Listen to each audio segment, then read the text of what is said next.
आणि यानंतर एक मोठी बातमी आहे, जरांगेंची नार्को टेस्ट करा। मात्र एक ही बातमी बघणार आहोत। मात्र गोंदियामधली एक बातमी आहे। काँग्रेसचे नेते गोपालदास अग्रवाल यांनी एक माहिती दिलेली आहे। लवकरच याबाबत अधिकृत घोषणा होणार असल्याची सुद्धा माहिती त्यांनी दिलेली आहे।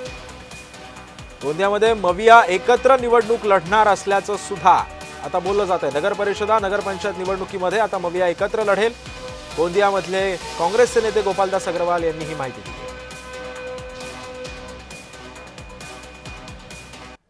गोंदिया नगर परिषदेची रणधुमाळी सुरू झाली आहे आणि गोंदिया नगर परिषदेमध्ये विविध पक्ष आपला हात आजमावत आहेत।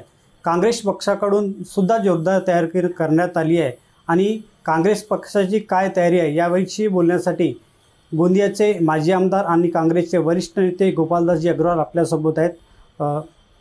भाऊ, काय सांगाल की गोंदिया नगर परिषदेमध्ये काँग्रेसची कशा प्रकारे तयारी सुरू आहे? गोंदिया नगर परिषदमध्ये सर्व 22 प्रभागामध्ये काँग्रेसचे आणि सहयोगी दलांचे उमेदवार आमचे महाविकास आघाडीचे जे घटक पक्ष आहे ते त्यामध्ये राष्ट्रवादी शरद पवार गट असो, शिवसेना उद्धव ठाकरे गट असो, हे दोन्ही पक्षासह आमचे BSP बरोबर पण चर्चा या विषयावर गठबंधनची सुरू आहे। निश्चितपणाने काँग्रेस आता आपल्या सहभागी पक्षासोबत सुद्धा युती करण्याचे संकेत त्यांनी दिलेले आहेत आणि युती झाली नाही तर स्वबळावर सुद्धा त्यांनी लढण्याची तयारी या ठिकाणी दर्शवली आहे। राकेश रामटेके, जय महाराष्ट्र न्यूज, गोंदिया।